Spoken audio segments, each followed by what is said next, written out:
this webinar. All right. Welcome to today's event, a webinar in Introduction to Deep Learning AI by TechPros GmbH. My name is Kisia Groot Bramel, and I will be your moderator for today. So now I will ask you one question. If you can see and hear me well, please kindly give us a thumbs up or tell us in the chat. That's great. Very nice. Okay, so great, thank you. Okay, now I would like to inform you our today's agenda.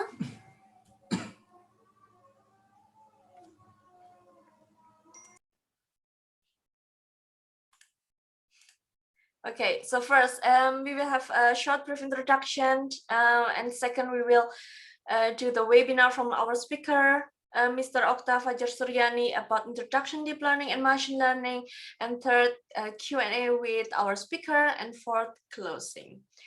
And then, before we proceed to the main event, I would like to inform you we will have a Q&A session with the speaker at very end. So if you have any question during this event, feel free to write in the comment section, and we will discuss it at the end of this event. Before we start the webinar, I will give you some rules for this webinar. But before that, I will give you an overview about TechPros Group. So TechPros is a company based in Düsseldorf, Germany, with other two branches, which are located in Indonesia and Romania. And currently we have about 20 staff on board. And our main focus and expertise are on telecommunication, service and consulting, development of AI and machine learning, premium products, data science, 5G, Open RAN, and talent development. Okay, let's now dive into the first round. I really have great pleasure here of introducing our wonderful speakers today. First, so we'll be hearing our this webinar from Mr. Okta Fajar Suryani. He's head of AI and data analytics at TechPros GmbH. So, hello, Mr. Okta, you here? Hello, Kisha. Nice, great. Okay. So, as I mentioned before, I will give you some rules to do this webinar. So first, please mute yourself during the session. And after the webinar, we'll have Q&A session. And please raise your hand with the raise hand feature in the Zoom and unmute yourself. And also be respectful each other. And last but not least, enjoy the webinar. So, Mr. Okta, the stage is yours. Thank you so much. Okay, thank you very much, Kisha. Hello all. I think Kisha already introduced me to you. So, my name is Okta Fajar Suryani, and for today's webinar, I will become uh, the mentor of your learning process in today's webinar. So, as said by Kisha before, today we will together learn about introduction to deep learning and machine learning. And I hope after this webinar, you can understand more about what is deep learning and how deep learning work, and what some things you need to prepare before you deep dive into deep learning field. And I will I will try my best to explain it as clear as possible to you all. And let's start our webinar. and I will share my screen first.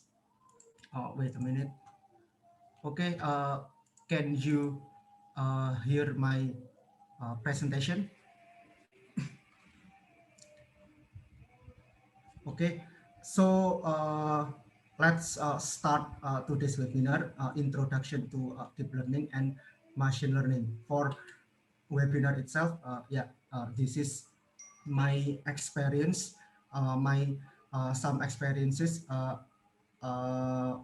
I am starting a career in deep learning field, starting by doing my final project in my last year project. So in my final project for graduate from bachelor degree, I doing the real-time traffic flow prediction using computer vision and recurrent network. So this is some list of my computer vision project using deep learning start from 2019 and until now. I'm part of TechBros AI engineer group. So this is my experience, and this is some list of my uh, project in deep learning and machine learning related with computer vision. So yeah, and for today's we will have 2 hours webinar, and I will divide it into two part. The first part we will talk about deep learning overview.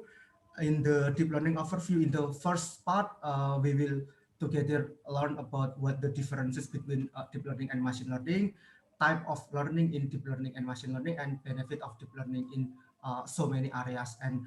And then in the second part, we will deep dive to technical aspect. Here we will talk about what is needed in order to carry out the learning process uh, using the deep learning algorithm and machine learning algorithm. And then uh, in the end of part two, we will have hands-on coding to perform a simple image classification using PyTorch. And I already prepared the code for you, so you can download the code and you can uh, following me playing with that code. So and then uh, between uh, the first part and second part, I will try to open the discussion forum. So after I explain about the first part, you can if you have some question or have something to be discussed, so please raise your hand and ask something to me. And of course, after the second part, I will also open the discussion forum so we can discuss more about today's topic. Okay, I will start directly into the first part, the deep learning overview. Okay, for the deep learning overview, I will start it by the general definition of deep learning and machine learning. If you look at this slide, you can see the general definition of deep learning and machine learning, and from this definition we can see that there are two cases of the two case of deep learning and machine learning. So the first case is automatically learned. So machine learning and deep learning algorithm can automatically learn, and then the second case is improve from experience without being explicitly programmed. So uh, to make our understanding easier, so I will using the example of a baby. So in the first day a baby born to the world, uh, of course they don't have any knowledge about their surrounding, right? So after day by days, month by month, and even year by years, the the baby start increase or collect knowledge from their surrounding.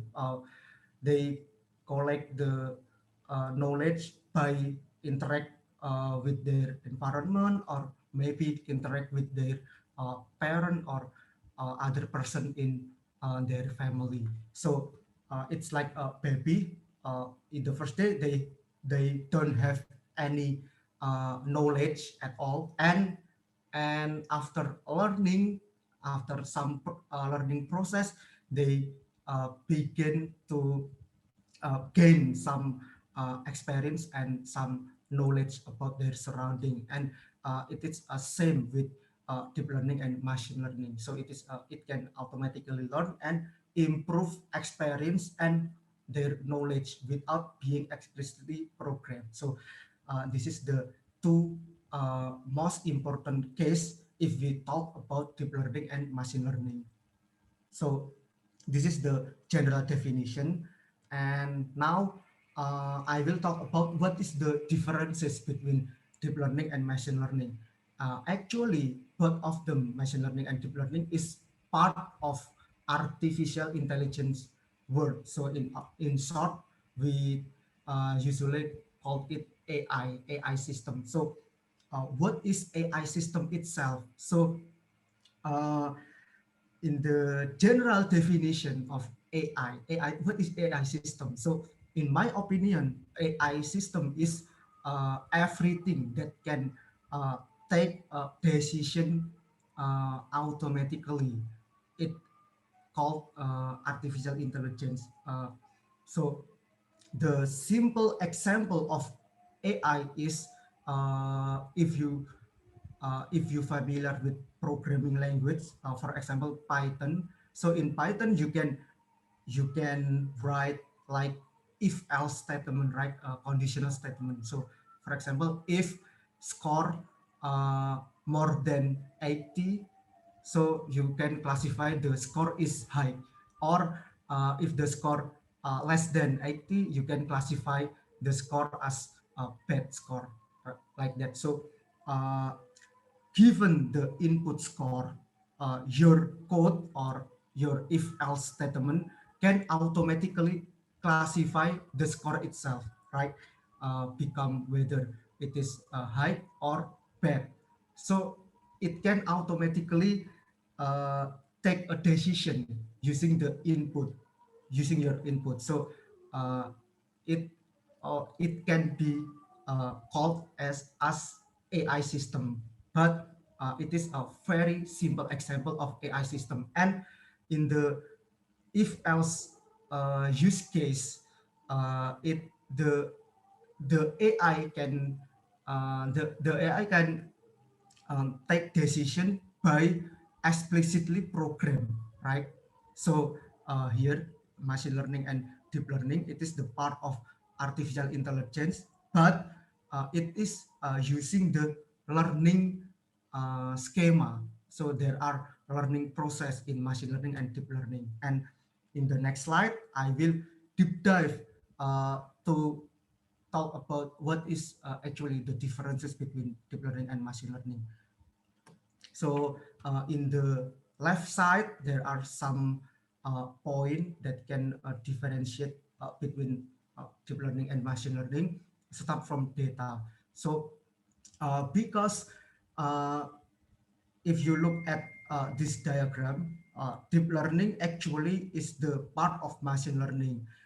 It means that deep learning is machine learning, but deep learning uh, is bigger and more complex algorithm compared to machine learning. So in the term of data, uh, deep learning, we can call it data hungry. So in order to train deep learning model or deep learning algorithm, we need a very big data set. And for machine learning, we can perform training machine learning model just using the small or medium data. So it is the differences. The first one is about data, and then about the hardware requirement. So because deep learning is more complex and need a very huge data. So in order to train train deep learning faster, we need powerful devices. We usually using the GPU, graphical processing unit, to train the deep learning model. And for machine learning, uh, because it only need the small and medium dataset, we can using the low specification devices, and we can using CPU to train the machine learning model. And for the feature engineering itself, so most of deep learning network or algorithm, it already include the feature engineering process. So in machine learning, for the feature engineering process itself, uh, it should be done manually by human. So it is the differences in the feature engineering. So in deep learning, we don't need manually perform feature engineering, but in machine learning, we should perform the feature engineering process manually by hand. So in because deep learning need huge data and using the high-end specification devices. So the training time in the deep learning, it can take a long time. It can take hours, or maybe some days, or maybe some weeks. It depend on how big our data and how complex our model. And in machine learning, we can train our model just in minutes, or maybe maximum in hours. So the differences in training time is so big between deep learning and machine learning. And for the number of algorithm, because deep learning is more complex things than machine learning, so only few number of algorithm. But in machine learning, there are so many algorithm, like support vector machine, logistic linear regression, and so on. And in the data interpretation, for the deep learning task, it is very difficult to interpret our data. But in some machine learning algorithm, we can easily interpreting our data. So I think that's all for the differences between deep learning and machine learning. And then after we talk about the differences, after we know what is the differences between machine learning and deep learning, now I will talk about the types of learning in both machine learning or deep learning. So actually, the type of learning, there are four common type of learning. So start from supervised learning, unsupervised learning, semi-supervised learning, and the last one is reinforcement learning. But if you look at this diagram, you can see that for the supervised learning, there are so many algorithm, or so many model that you can use compared with the other learning type.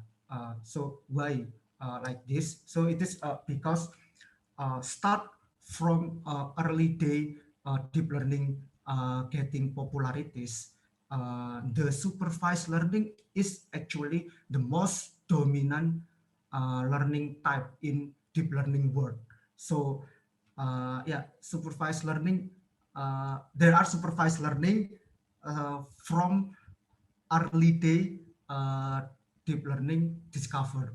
So it is very popular compared with other type of learning. And for the self-supervised learning, if I'm not wrong, the scientists uh, start some research about self-supervised learning, maybe start in early 2019. And especially self-supervised learning is used in natural language processing world, and but recent year it used in computer vision tasks also. and there are also reinforcement and unsupervised learning. And if you want to know uh, more about supervised, unsupervised learning and other, you can follow the link that I have given in this slide. Wait, if I open the slide, it will, wait a minute, it will tell us about the type of learning like supervised, self-supervised, and unsupervised. And we will uh, we will also discuss it deeper in the next slide. Okay, for the first learning type, there are supervised learning. So what is most important things in supervised learning schema? So in the supervised learning, you need some feature, and the most important thing is label. So that you should provide feature, or for example image, and the label itself. And the label will be used to train the deep learning model or machine learning model for the specific task. For example, here we want to classify the cat image or dog image for like this. So uh, for example, using this picture in the left side, this is the cat image, and uh, our machine learning or deep learning model will try to uh, learn the feature of this cat image. So, and after during the learning process, the the machine learning or deep learning model will uh, will make a prediction. For example, if the uh, prediction of this image, our machine learning give the prediction, for example, dog, it is clearly it is false because the label is cat. So the label will tells the deep learning model, okay, your prediction is wrong. So by giving the feedback to deep learning model, we hope that our model can improve their knowledge. So at the end of learning or training process, this model can give us the correct label or ground truth. So, for example, at the end of training process, if we give the model with the cat image, uh, it will give us the cat result, and it is clearly it is the correct. And also the label will be used to evaluate how performance of our model. So I mean by evaluating is, for example, it can give us uh, how much accuracy of our deep learning model. For example, we can classify that our model is good enough if the accuracy is reached 95% or more, like that. So that's the learning procedure in supervised learning using the feature and label. And uh, and also in the supervised learning, the most important thing is in here, you need to uh, manually give a label in your data. For example, here I will use the image example. So if you, for example, if you have 1,000 or 1,000,000 image, you should uh, annotate or label it manually. For example, for the first image, the label should be cat, the second image should be dog, and so on. So from that, we can see that this process is bottleneck process. It means it it is very time consuming process because you need to manually annotate your own data. And after you give the image, it is labeled like this. So there are X feature uh, image, and then Y it is labeled uh, cat, dog, cat, and so on. And then convolution network or deep learning model will try to find the relationship between feature X and it is labeled Y. So it will try to find the underlying relationship between your feature and it is labeled. So from that, uh, deep learning model can increase their knowledge and their ability to differentiate which one images with the cat cat image or with the dog image, like that. So I think that's all for supervised learning. And then we will go to self-supervised learning.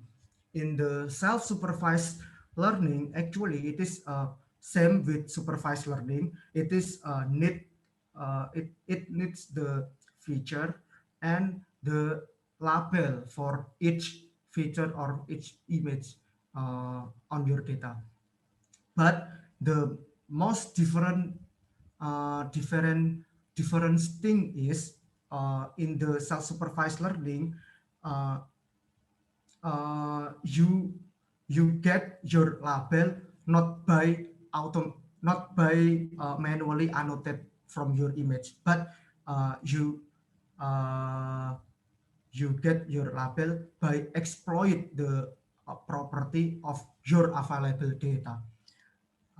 For example, like this, in the case of next word prediction. So uh, I will give you the example of next word prediction. So uh, if you try to write something in your handphone, so even before you complete your word or your sentences, your handphone already know what word or what the sentence you want to write, right? So actually your phone can predict what you want to type.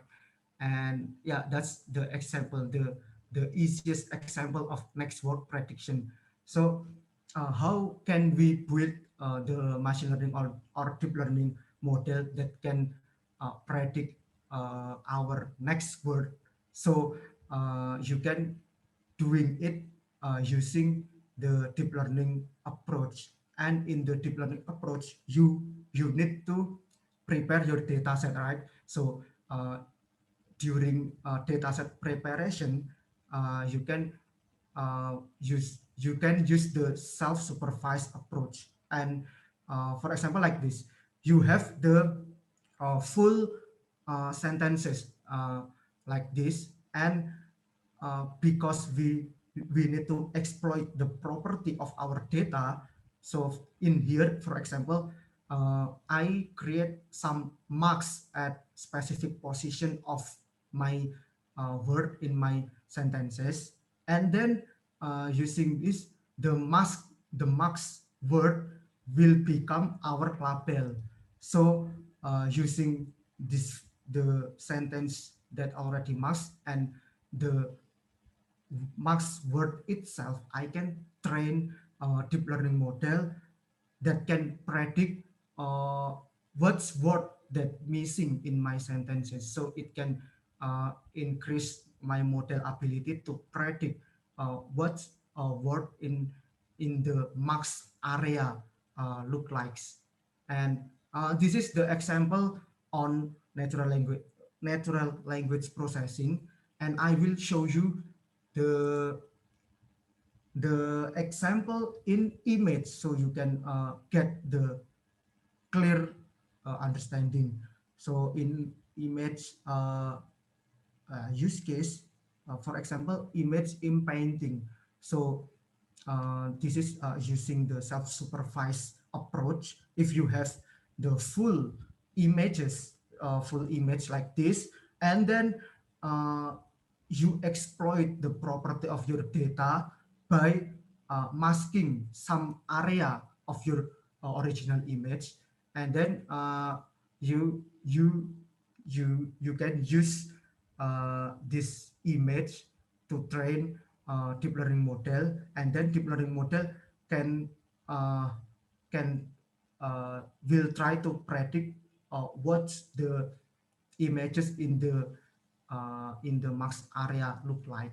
And after training process of after learning process, hopefully our model can make some images that fit with our original image, and it is very amazing and helpful for us. For example, if you take a picture, for example, for 10 years ago, and the images is broken, so you can using deep learning model to how to say uh, to make your broken image become like a new image, like original image, using deep learning model, and it is very uh, interesting and useful for us.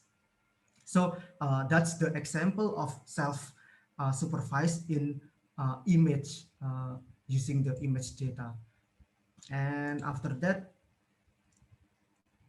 we can I will talk about unsupervised learning type. So in unsupervised, difference with uh, the two learning type before. In the unsupervised learning, there's no label.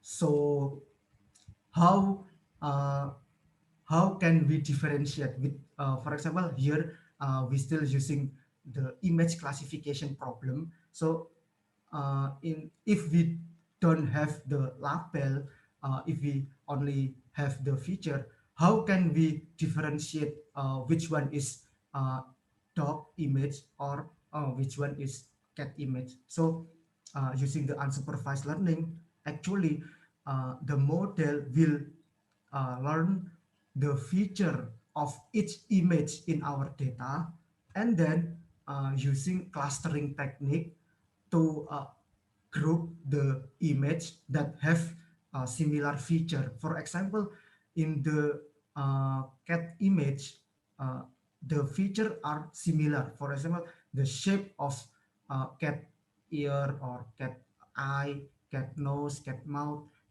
it is similar between other cat. And because the dog, because it is the three images are uh, having the similar feature, so our model will cluster it into the same group.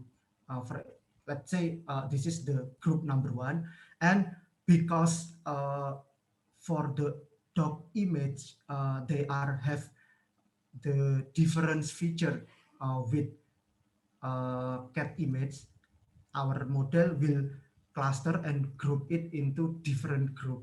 Let's say it is a group two. So from using the clustering technique, our model can differentiate which one is cat and which one is dog, based on feature similarities between each image in our data.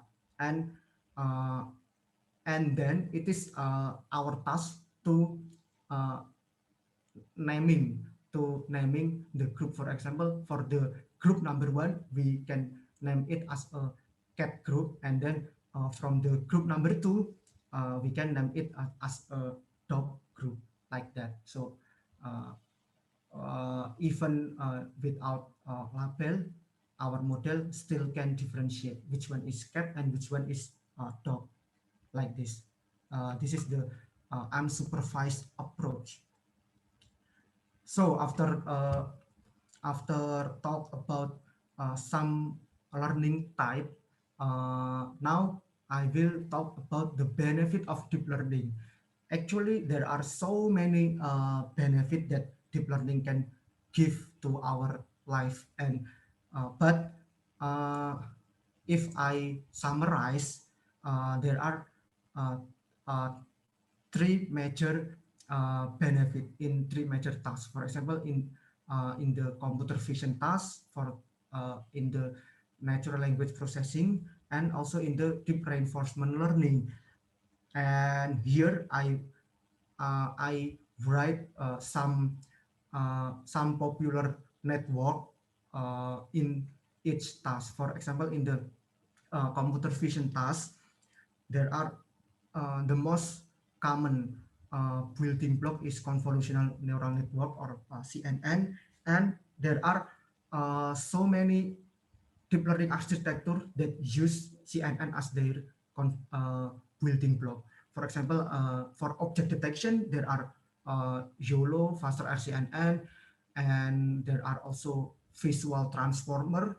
Actually, this is not using CNN, not using convolutional neural network, but it is using transformer architecture.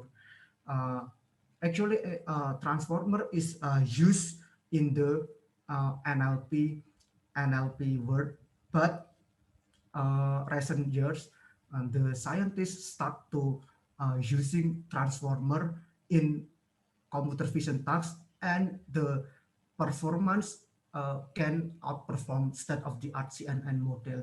And there are also UNet for image segmentation, and also there are some model to perform classification like ResNet, AlexNet, and other. And for the natural language processing on or NLP, you will find some keyword like tokenizer, embedding, vocabulary, and for the NLP, the most common architecture used is attention and transformer, and the model that use attention and transformer are BERT, for example, BERT from Google, GPT from OpenAI, and T5. Uh, and for the actually in the reinforcement learning, there are some method like Monte Carlo, Q-learning, and but uh, we also can use deep learning in reinforcement learning. So the name is deep reinforcement learning. And I will show you uh, how computer vision tasks look like. So the first one is, for example, in here there are object detection. So basically, in computer vision tasks, uh, deep learning model can be used to perform object detection like this one, and segmentation, image segmentation like this one, image captioning, and this is also image segmentation. Okay, we will talk one by one, and mm, for this is example of object detection. In the object detection, there are bounding box, so we can know the location of object in the camera frame. So if you can locate where the object are, so you can perform some further analytic. For example, you can count how many number object appear in your camera frame, and also uh, how size, how the object size. So you can, if you using the object detection, you can know the size of the object itself like this. And this is for image segmentation.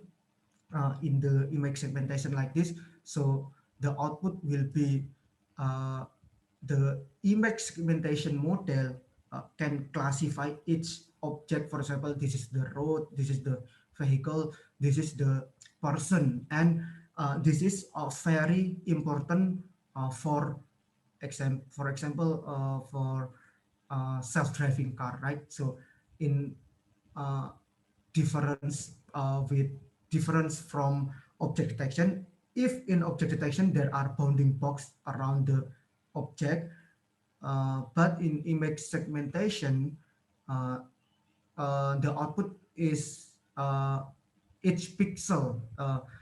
The model will classify each pixel in this picture uh, contains specific class. For example, pixel from here until here, it is contains the root class, and pixel from here to here, it is contain person class.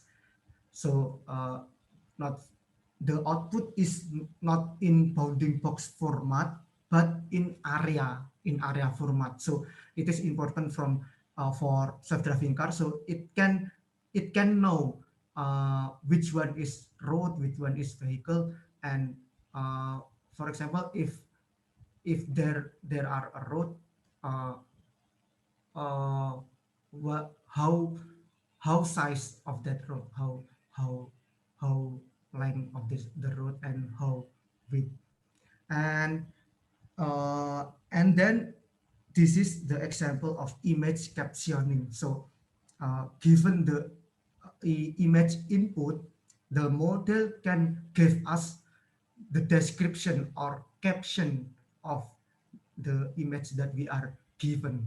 So it is very interesting where the computer can uh, tell us about the image that we input to our computer. And then this is the example of also image caption, image segmentation. Here it is a brain tumor segmentation, so it can help the doctor uh, to define where the tumor location inside our brain.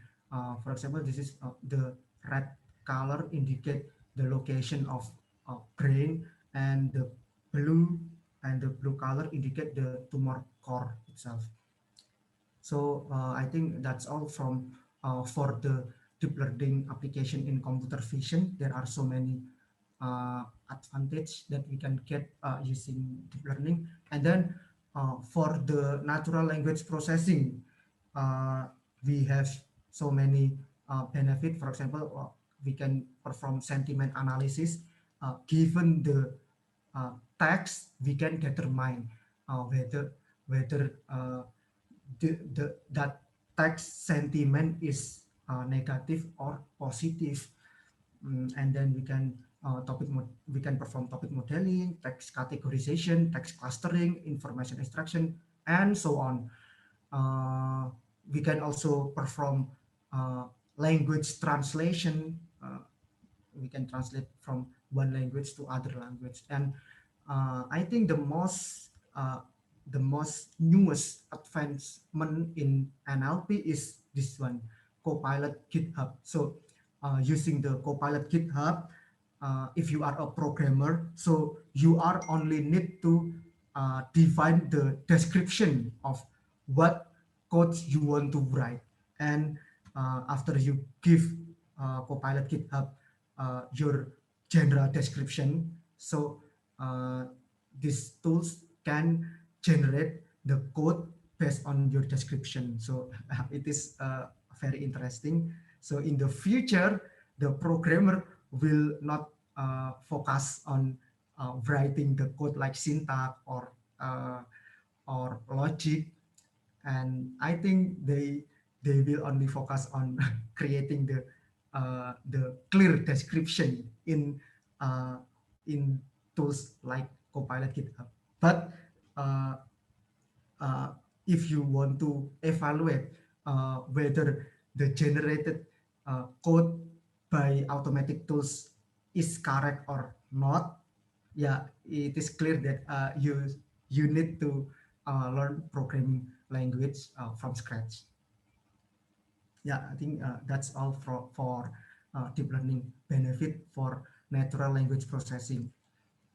And for the reinforcement learning, actually, reinforcement learning, uh, the uh, the most common implementation of reinforcement learning is on games.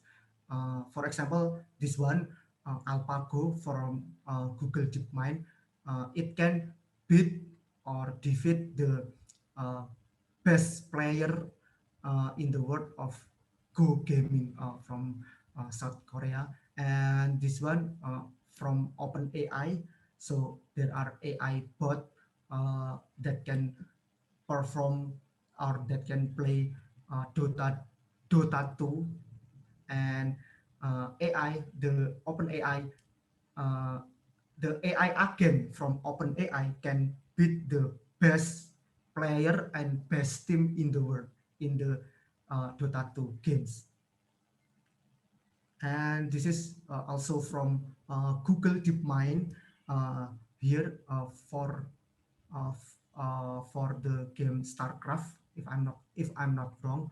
So if we look at uh, how deep learning or how reinforcement learning model or agent work, it's look like this. So this is the raw observation. This is the map of StarCraft, and this is the current observation frame of AI agent. And by combining the information from current frame, so the AI agent can decide where their position in StarCraft map. And then also using combining the information from current frame, AI agent can that can determine what action uh, to take for the next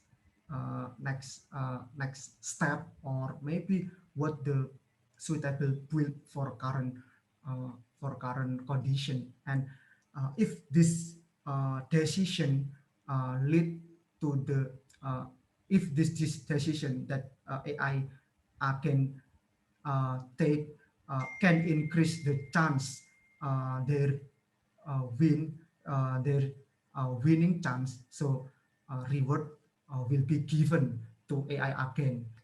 But if their action uh, lead to increasing the uh, percentage of loss during the game, so punishment will be given to AI again. So the reinforcement learning training system, uh, it give the reward for reward or punishment for specific action. So, and the objective of reinforcement learning is to maximize the reward function. So uh, we hope that by maximizing the reward function, so our AI can take the decision that the most profitable decision, like that. So okay, that's for uh, deep learning benefit in reinforcement learning. And for the uh, medical field, so actually implementation of deep learning still have huge opportunities. For example, start from robot assisted surgery, virtual nursing assistant, like if you live in Indonesia, so maybe you are familiar with HaloDoc. And then administrative workflow or fraud detection, until the cybersecurity aspect. So in the medical or healthcare field, there are so many benefit that we can get from applying the deep learning model. Okay, and I think this is my last slide in our part one. So I have the meme in here, and I think this meme can give us the uh, big how to say can give us the big picture of how machine learning work. So for example, in here there are interviewer and job hunter. So interviewer asks what is your biggest strength, and job hunter reply, I am an expert in machine learning. So he he he is expert in machine learning, and interviewer start to throw a question, what is 9 plus 10? And because the job hunter is expert in machine learning, so in the very first guess, uh, he guessed with 3, and then interviewer give him correction, no, it is 19. And uh, because the job hunter already know some how to say, already know some knowledge or experience, so it can improve his guess. So his guess, it is 16, and uh, in the interviewer will always give him feedback until his prediction or his guess correct. So it is the the the process behind the machine learning. So it is actually in the behind the scene. It is guessing, but in the first guess, the error will be highest, because uh, in the first case, uh, the the uh, the job hunter uh, didn't know or didn't have the prior knowledge about what is 9 plus 10, like that. So this is very funny and can give us the uh, high level understanding about how machine learning works. And then this is another meme. If we open the machine learning marks, so we can get the statistic and also math, especially in the probabilistic theory. So it is actually what inside the machine learning algorithm, statistic and math. Okay, I think that's all for our first part. So, like I said before, I will open the discussion between each part. So, do you have any question, or do you have some point to be discussed? Please raise your hand.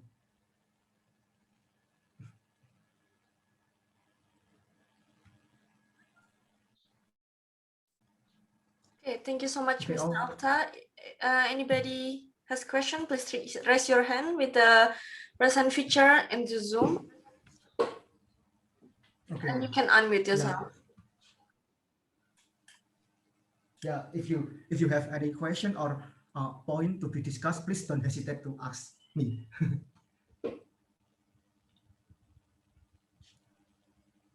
Or maybe there are some point that I do not clearly explain to you. Okay, I think there are one. Okay. So please, you can unmute yourself and ask your question. Yeah. Hi, I'm Joost. Okay.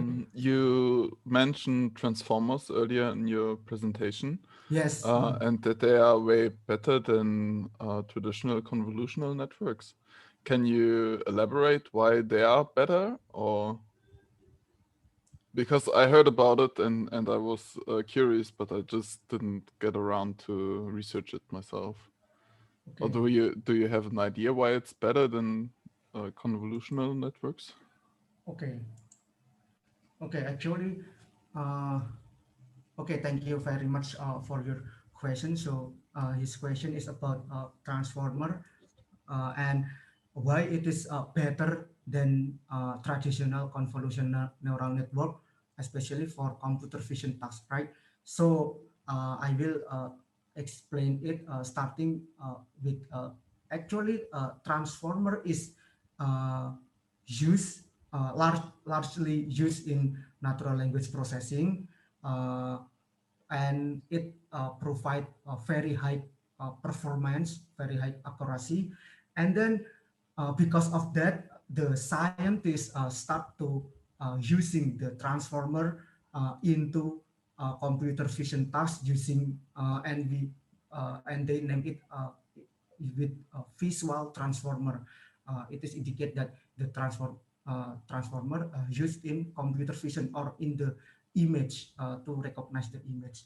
But the question is how or why transformer is outperform traditional convolution. Actually, transformer is built using attention. So attention, and I will explain it using the natural language processing case, not using computer vision, but using the computer vision case.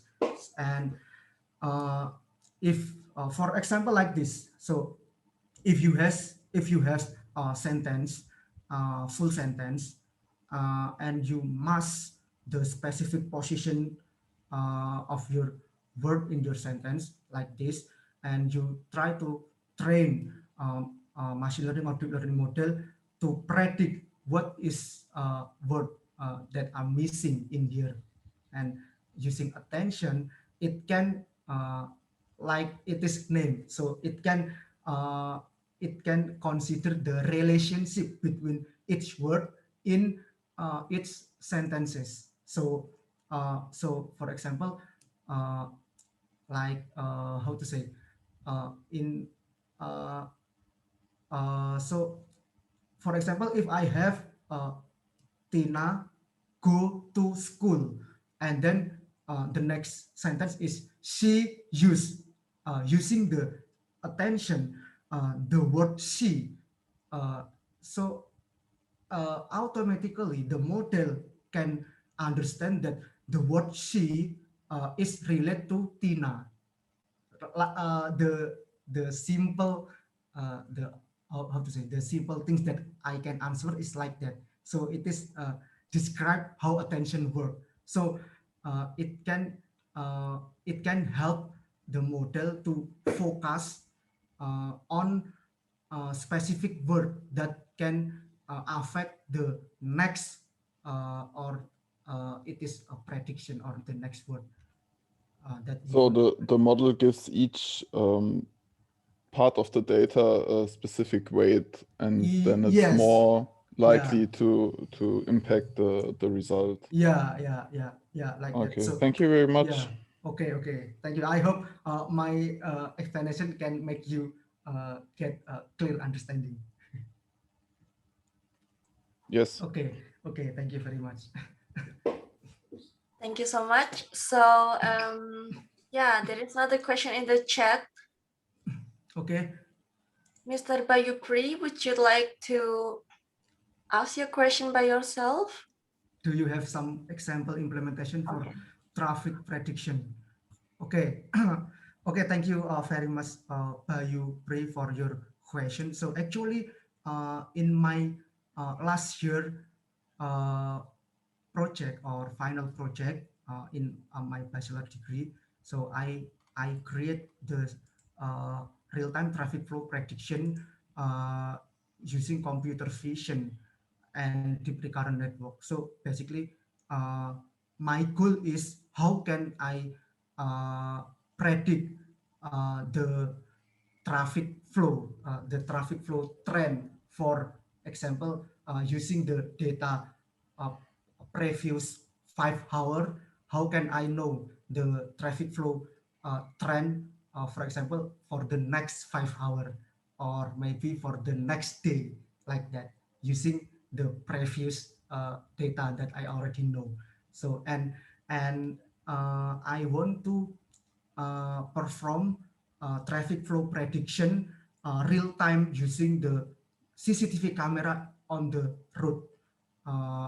If we know in Indonesia especially, so in each intersection there are traffic light, right? So and next in the next traffic light there are surveillance camera, right? So how can we utilize that camera so we can using it to perform traffic flow prediction? And the idea is the first step is I should uh, perform object detection to detect the vehicle, and then I classify the vehicle based on its type.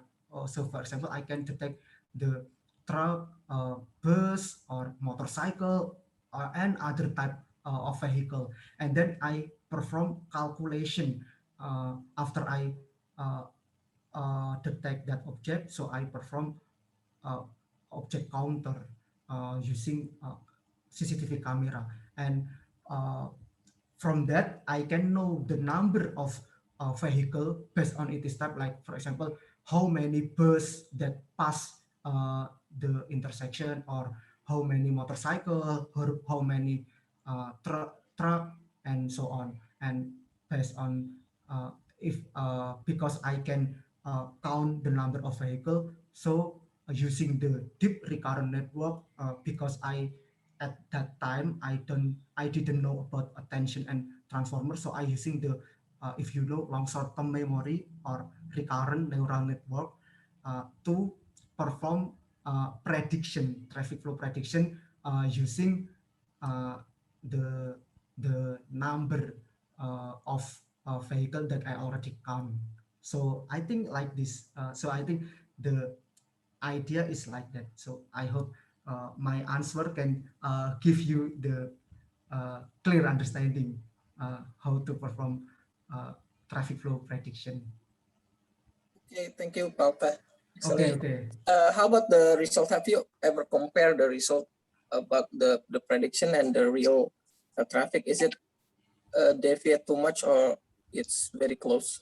Okay, very good question. So yeah, actually, if we create the deep learning application to solve specific tasks, we should evaluate the performance of our deep learning model, right? So we can know how much accurate our deep learning output. So in my case, to evaluate it, I need some help from my friend. So using the CCTV camera in Semarang, in Semarang City, so I can access the camera using RTSP network, and I can see the traffic condition. And yeah, so I and my friend count it manually, and then evaluate it or compare it with the output of our model. And for the counting result, the differences the differences is between 15 to 20 vehicle each 5 minutes. So I think it is very acceptable, because it is only 15 to 20 each 5 minutes. But for the prediction itself, using the long short-term memory, I can get the accuracy between 94 to 95% of accuracy. So I think it is very acceptable, and I think I hope there are new approach for prediction traffic flow that can provide a better result than mine. So yeah.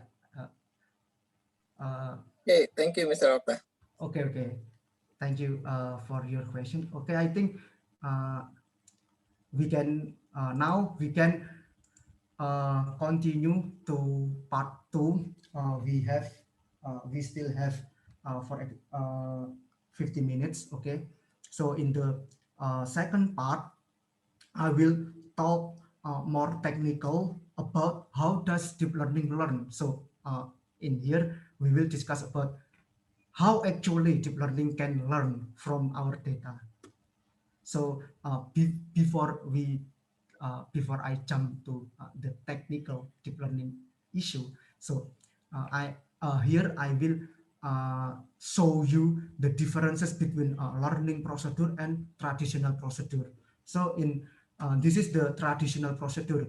In traditional procedure, the input is data, and procedure itself and the output is result of given procedure, right? So for example, in here, if we have 1, 2, 3 until 7 data, and our procedure is y equal to 2x plus 1.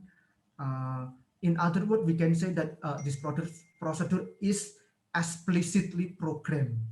So we define the procedure from start, and if we give our input, our data to this procedure, it will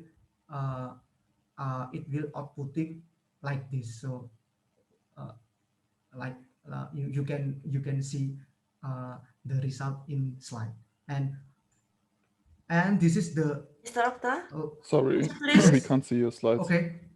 Okay. Hello. Yes. Can I continue? Yeah, but you should share your screen first, I think. Oh, sorry. Wait. I think I already shared it. Oh, this my my Zoom is crashed. I think Oh. I cannot stop sharing. Wait a minute. How to? I think you can share to Kisia the file. And Okay, Kisha, I already shared it to you, right? The materials. Okay, it's the introduction of deep learning.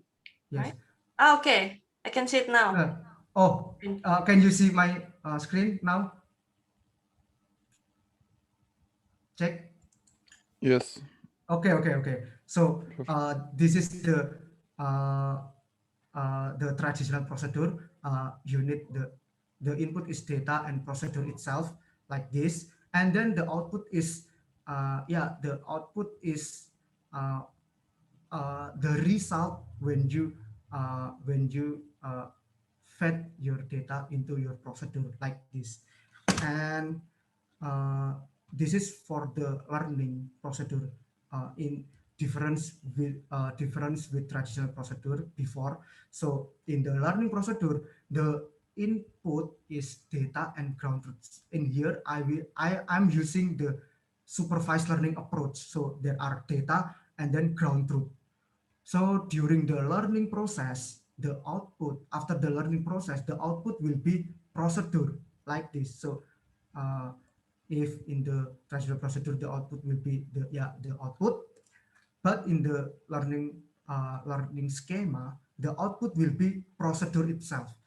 So you do not define the procedure from start, but you try to learn what the procedure will look like.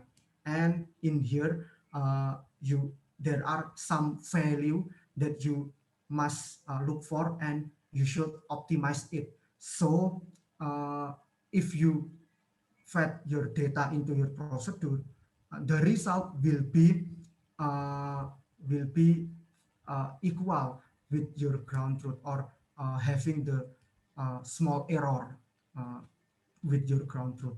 And because it is learning by computer, so there are still some error in the deep learning context.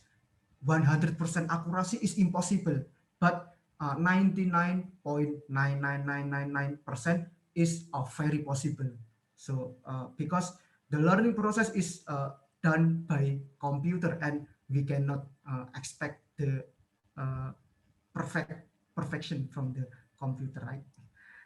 This is the differences between the traditional procedure and learning procedure. And this is the general machine learning or data or deep learning data flow to start training, or in order deep learning model can learn something, you need a data set, right? And then this is because it is a machine learning workflow, you should perform feature engineering manually by your hand. What I mean with feature engineering, so for example, if you have data, the country income, for example, Indonesia income, and the number of citizens in Indonesia, you can create the additional feature, for example, like income per capita. So you can, in basically feature engineering is creating a new feature using the available one that you have.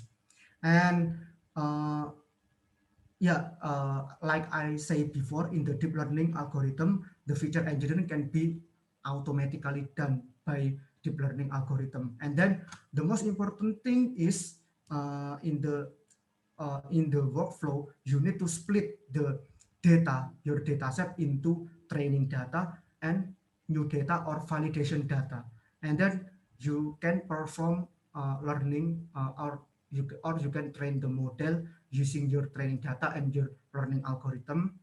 And then after you train your model, you need to make sure that your model is performing well, not only in already seen data, in this case training data, but also performing well on unseen data or new data or validation data. So here we should evaluate our trained model using the new data or validation data, and then from this we can get the information of like accuracy, recall, or precision, and other evaluation method that we use that can tell us about how our model performance.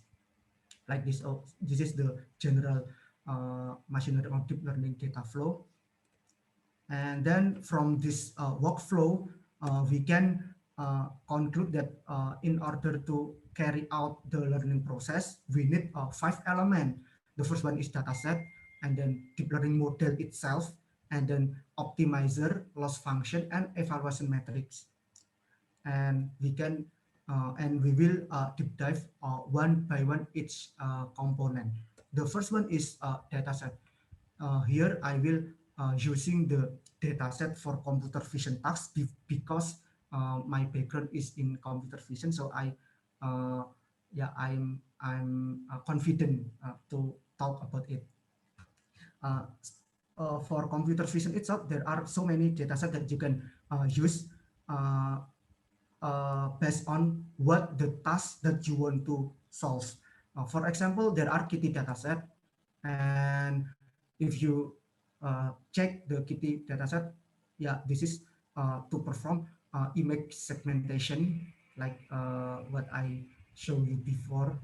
And ImageNet dataset is for the general purpose tasks like object detection, classification, and also segmentation. And then for the Chocho dataset, you can perform so many tasks like this one. You can perform detection, K-point, panoptic, and then also caption. So if you want to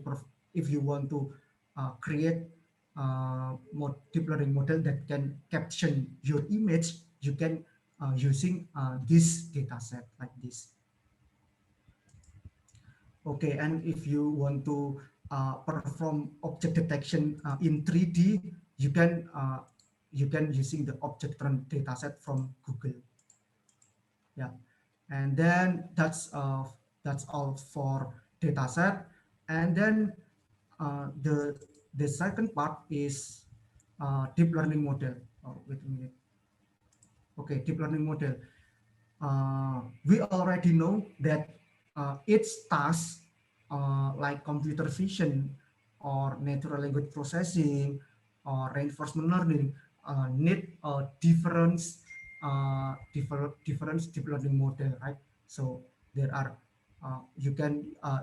there are some deep learning model start from simple neural net, and then CNN, RNN, or attention or transformer to perform for example computer vision or natural language processing, like that. And basically each each model they have a specific number of trainable parameters, and the more complex the model, the number of trainable parameter also increase or higher. And the third element is optimizer and loss function. So I will explain it. What is optimizer and loss function role in learning process. So for example, in here, actually theta 0 and theta 1 is trainable parameters. And for the sake of simplicity, I only use the logistic linear and only using a single layer of logistic linear. And because we only use the single layer, so we have only two parameters that we should optimize or search the value, and it is theta 0 and theta 1 like this. And each value of each parameter will affect the value of our cost function, right? So if we plot the possible value, value of theta 0 and theta 1 into our loss function, it will look like this. So for example, it is look like there are mountain and there are lowland, and this is the valley. And our objective is our goal or our objective is to minimize this loss function. So hopefully if we can minimize our loss function, the model prediction result will or will similar with our ground truth or label, right? So our model is so our goal is going to here, the bottom of the valley of our cost function or loss function. And so optimizer can help us to find the most effective way in order to find this one, the bottom of our loss function valley. And so in our high in our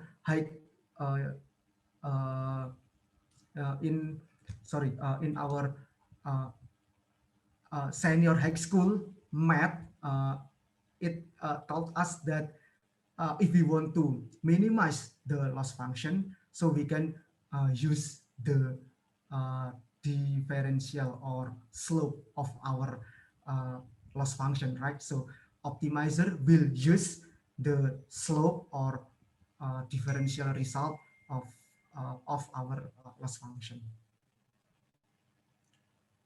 like this. And this is the simple animation of how our optimizer can help us to reach the bottom of our valley like this. So if there are oscillation or overshoot, the optimizer can help us to escape from the local minima into the global minima, and global minima is what our goal looks like. So to simplicity the visualization, I will only use the two-dimensional representation of our loss function like this. So this is the bottom of our loss function valley, and this is our parameter value or our weight, and this is the gradient of our loss function.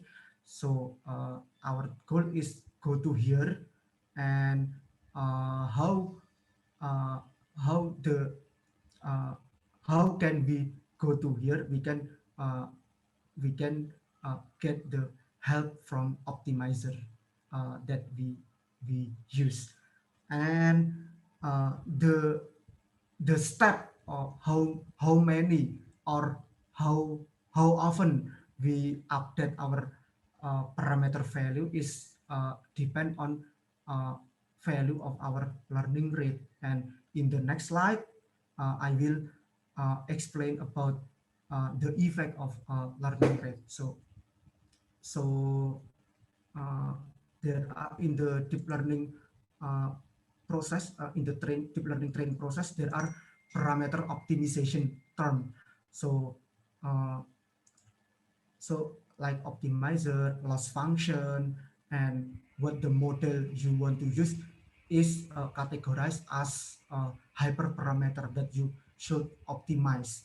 And this is some example of hyperparameter optimization. So I already mentioned about learning rate, what it look like. So for example, in here, I create the medium number of data set, and this is the cost function. So I will using the learning rate. For example, I will using the small one first, the small one, and then during the training, we should divide our data into batch size. Yeah, and in here I will using the mini batch size, and here it is equal to 24. And if I run this experiment, so it will looks like using the small learning rate. Yeah, the our update, our parameter update process will be very slow. Yeah, will be very slow. So it will affect our cost function. So it is yeah, our cost function will be decreased slowly because we are using a small learning rate. But if we using the medium learning rate, yeah, like this. So this is the global minimum or the bottom of loss function, or loss function that or parameter that give us the smallest value of cost function. And this is our goal. Yeah, using the medium learning rate, yeah, the parameter update process is faster than before. And if I using the large learning rate, yeah, so it will overshoot, and yeah, there are oscillation process near the our goal. So that's the effect of learning rate, the value of learning rate. And then this is the example if our learning rate too high. Wait a minute, I will open this link.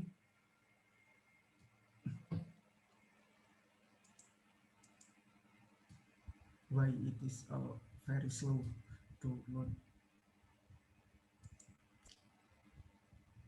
Okay, yeah, I think that's the effect of learning rate. If we choose the learning rate too small, so the parameters update process will be very slow. But if we choose the learning rate too high, so the update process or our loss function value will be overshoot, and there are oscillation. And for the evaluation metric, yeah, for actually evaluation metric is depend on the task, is depend on what task you want to solve. For example, in the classification task, you can use the recall precision F1 score, and for the prediction task, you can use the mean average precision, root mean squared error, and other evaluation metric. And the common evaluation metric during training is validation accuracy and training loss. And validation accuracy and training loss can be used to define whether our model learning well or not. And this is what I mean. So in learning process, there are keyword underfitting and overfitting. So what it means? So this is the underfitting and this is the overfitting, and this is the balanced one. For example, you want to classify dog and cat image, and they are represented in two different colors like this. There are red color and green color, and also why it is called balance, because just using the curve line like this, it is already well classify the two different things, right? And this is underfitting. In other words, the learning process is not enough, so you need to add your step or your epoch during the training. And underfitting, because in the balance it is using the curve line, it is only using the single straight line. So it is of course it is will give us the very bad accuracy. And for the overfitting, actually using the curve line is enough, but our model use multi-degree polynomial line to differentiate two things, and which is overkill. The overfitting can occur because we are train our model too long, or using big number of epoch. And how can we spot there are underfitting, overfitting, and balance using training and validation metric? So this one, so underfitting is validation loss and training loss is still high, but we stop the training process itself, so it is it can lead to underfitting. And for the overfitting, the training loss is gradually decreased, but our validation loss tend to increase. So this is in here the point where our validation loss start to increase. It indicate that here it occur overfitting. And and in other words, overfitting means that our model is performing well on our training data, but do not well enough when we check the validation result in using the validation data, and this is the perfect ones. Okay, and this is the full schema of learning process. Start by random initialization.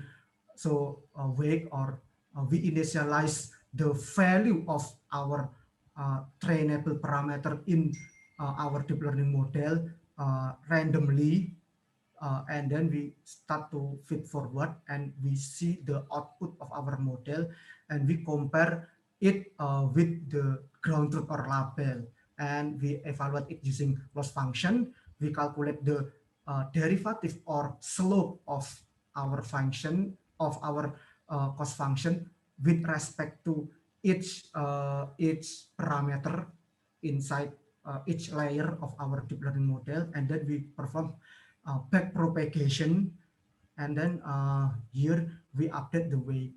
Because in the very first iteration we are initialize our weight with the random value. So in the first iteration, the error or the loss will be very high, and then it will gradually lower because our model by backpropagation already know some experience or knowledge. Okay, and this is the if visualization of what CourseNet learn each layer. Basically, in the earlier layer, CNN will extract the high level feature, and then in the later or deeper layer, CNN will extract the very detailed feature that differentiate this object with other object in our data. And if you want to know more about convolutional neural net and what ConvNet learn look like, you can follow the slide that I already write in here. Yeah, okay. I think we have 10. We have maybe 10 minutes before we close our second part, and I will show you the how to code. So I already explained about the theoretical, and then I will show you the implementation in the code and here I will using the case fashion item classification. I will using the one of the most popular deep learning framework named PyTorch, and you can also download the material in here. And for today's, I will show you this one, PyTorch fashion classification. And I will not deep dive to technical into the coding coding part, but I will explain you what you need to do when you write your own code. So in the PyTorch, you can set the device, so you can using the GPU or CPU. But I recommend you if you are work with deep learning model and you have a huge data set, you can use the GPU. And then you can for the fashion item, I use the fashion MNIST, and this is the built-in dataset in PyTorch. You can download it directly, and after you download the dataset, you can create the data loader in PyTorch. And yeah, by creating data loader, so you can set your batch size. So yeah, it is a very recommended step. You if you work with deep learning, so you need to divided your dataset into some batch size like this, and you can create the training procedure and training and evaluation procedure, and then you can create the model.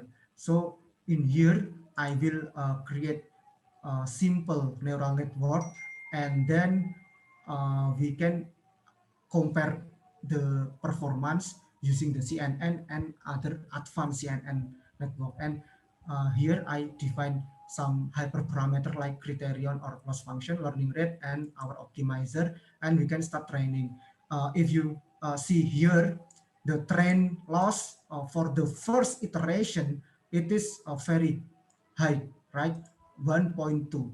But after 30 epochs, the loss is gradually decreased to 0.4, and our accuracy in the very beginning of iteration of training process, it is 70.7, and until the end of training process, it is become 85. And if we plot the accuracy, the training loss, and validation accuracy, it is look like this. And from this one, we can see that it is our model can learn well using our data. The overfitting or underfitting did not occur. And here I also define the CNN model, so I can, and using the same hyperparameter setting, I start the training process, and I can see that the final accuracy is 87, which is higher than before. So it is clear that for the image dataset, CNN is recommended model to use. And if we visualize the training loss and validation accuracy, it look like this, and this is indicate that our model learning well in our data. And I can visualize the prediction result like this. This is the t-shirt, and our model can be correct predicting it as a t-shirt like this. And then this is transfer learning. I'm using the more advanced CNN architecture. Here I using the ResNet 18. You can see the network architecture is like this. And after you after you tuning some layer of ResNet 18, following your data set and using the same hyperparameter, it is the training result. Different with previous step in the CNN. In the previous step, we use the number of epoch 30, and for this transfer learning, I only use 5 epoch, but you can see that validation accuracy is already higher than previous simple CNN. So in here it is clear that more complex model we use, our chance to get higher accuracy is increasing. Yeah, so I think that's all from me. We still have 15 minutes, but I think we can use that time to open question Q&A session. Okay, all. I think that's all from me. If you want to know more about PyTorch, I already give in here. You can create custom dataset. You can create a custom model using PyTorch. You can please check it if you interest about PyTorch. And yeah, I think that's all from me for today. If you have some question or some point to be discussed, please don't hesitate to ask me. Okay, thank you very much for your attention, and thank you for attending our webinar today. Thank you so much, Mr. Okta. That's very wonderful. So we have 2 questions in the chat. I think we can answer it. So first, from Mr. Arsad. Are you still here, Mr. Arsad? Okay. So the question was, what about data mining? Is it part one AI or machine learning? Okay. Oh, wait. For example, this one, in IoT, can the transfer model be implemented in Raspi? So from Bagja, right? Not the one, but the previous one. You can scroll it. Okay. I can also read it for you, Okta. Okay. What about data mining? Is it part which one, AI or machine learning? Data mining. Yes. Okay, actually, okay. So actually, in the, I can say that data mining is not part of AI or machine learning, because if you talk about Yeah, actually, machine learning or deep learning need a data set, right? But the data set collection itself uh, is not part of machine learning or deep learning. So in term of data mining, you need to make sure uh, what the uh, what the data format you want to collect. That's the first one. And also you need to before you can use your data after you mining your data, before you can use your data to train machine learning or deep learning model, you need to clean your data so your data is not ambiguous. So you in other words, your data is uh, clean or well how to say well explained like that. So uh, if you using raw data without you clean your data to train your deep learning model or machine learning model, it can uh, lead the bias result uh, in uh, model prediction result. Yeah, and it is very crucial in terms of machine learning and deep learning. So yeah, I think that two most important thing you need to uh, consider what the data format you want to use, and then from the raw data you need to clean your data first before you can use it using use before you can use it in uh, or to train machine learning. Okay, I think that's from me. Thank you. Yeah, now we can jump to the next question in the chat from Bagja. For example, in Okay. IoT, can the transformer model be implemented in Raspi because transformers are so powerful? Is it possible? Okay. The answer is very possible. But there are more there are additional steps to realize this plan. Actually, if we talk about if we, especially if we want to bring the AI or deep learning or machine learning model into real life, so we cannot we cannot use deep learning model only in the high spec devices, right? Because it is very expensive.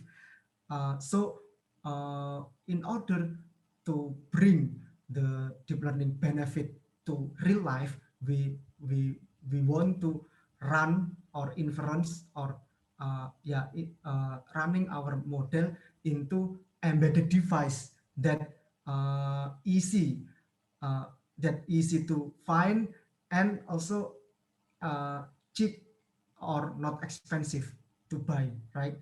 Yeah, but that's there are so many challenges. You need to optimize your model, like you need to quantize, or maybe you need to change the your model precision, for example, from floating point 32 into integer 8 or floating point 16, like that. So if you interest in about this plan, I can give some recommendation. For example, if you want to deploy your model in Raspberry Pi or other general embedded device, you can using the TensorFlow Lite. So you import or convert your model into TensorFlow Lite format, and then you can run your model in Raspberry Pi, or in if you are using the Jetson Nano, for example, from NVIDIA, you can use the TensorRT optimization library that NVIDIA already provided. Yeah, yeah, yeah. my conclusion is it is very possible, but there are additional steps, and it is, I think, it is very challenging.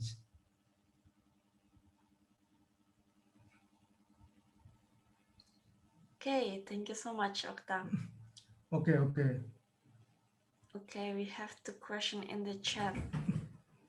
Okay, I have the script. Okay, yes. I think if you wait a minute, I will share you in the chat box. If you want to download the code that I use in today's webinar, you can download it in link that I already write in chat box. Okay, and from the Alvin Iman. Okay, thank for your answer. Okay, thank you, Bagja, for your question.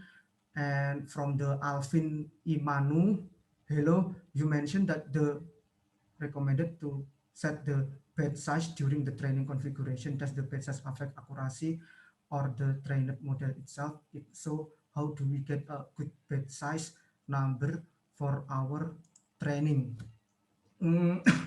Okay, yes, actually, why you need to divide it, your data into some batch of data, and using the specific value of batch size, it is actually, it depends on where you train your deep learning model. For example, if you train it into the not so high specification in the device that have not so high specification or good GPU, it is recommended that you use the small number of batch size, because yeah, if you load your model if you load your data set at once, of course your RAM or your computer memory will not enough, right? So yeah, that's the goal of divided your training data into some batch. But if you have the very good very good specification, very good if you have device with a very good specification, you can set the batch size higher than a person who train machine learning model in low-end devices like that. So I think, does the batch size affect accuracy and trained model itself?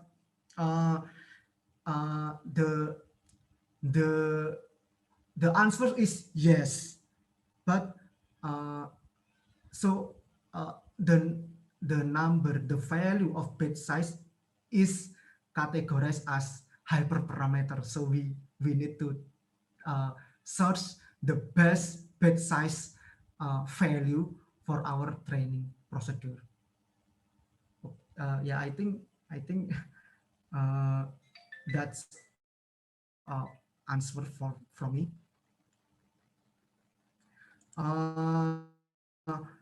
Yes, actually, in the hyperparameter optimization, like choosing the number of epoch, choosing the number of batch size, and choosing what type of optimizer, what type of learning rate, how many learning rate, what type of loss function, it is like trial and error.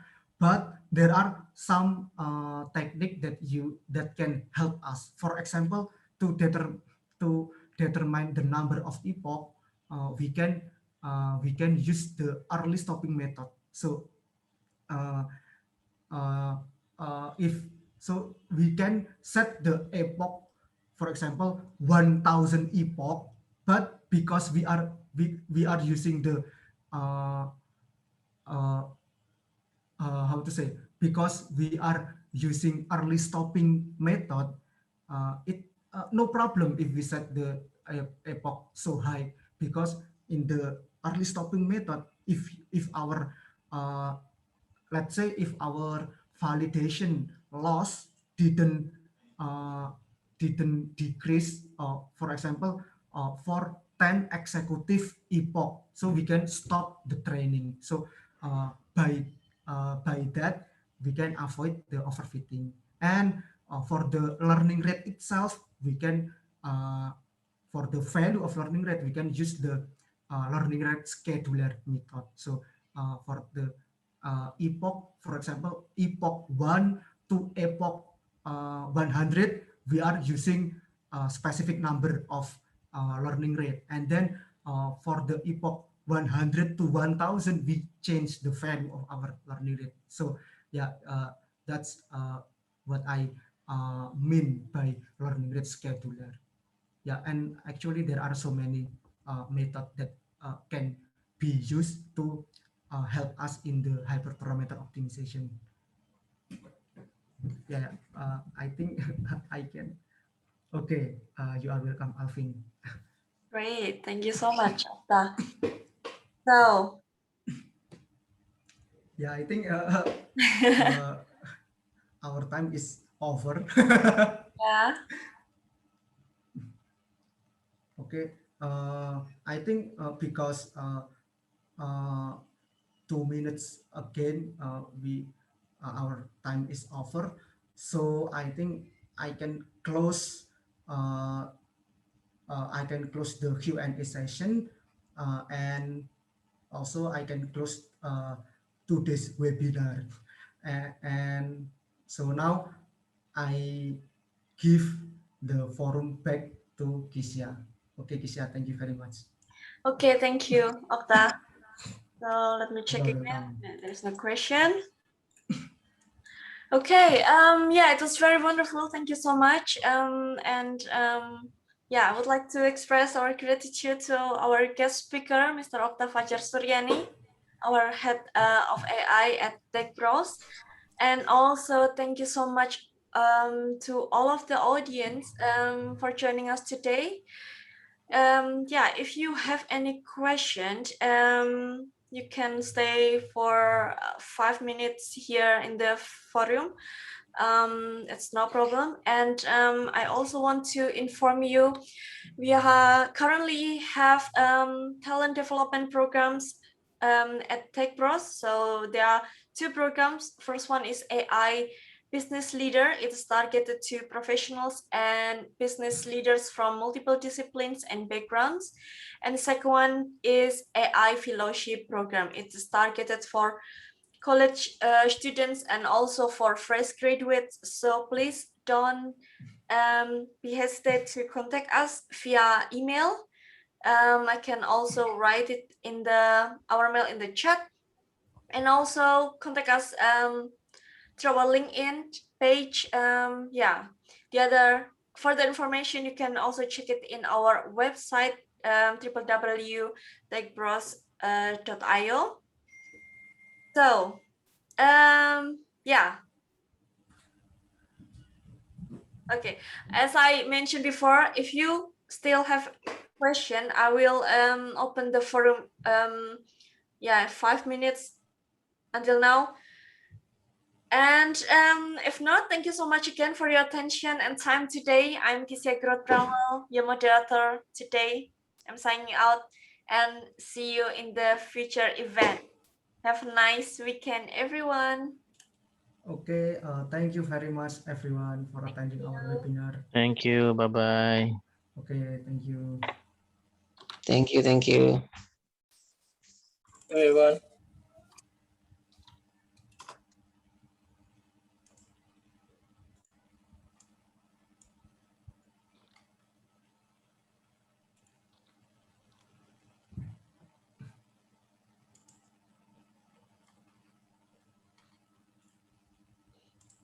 I think there's no question. Yeah. Anymore. You're welcome, Wahyu. Yeah.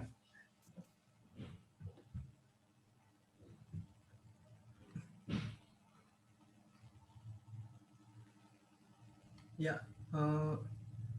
Can I have the Google Drive link? Yes, you can. You can check. You can scroll up in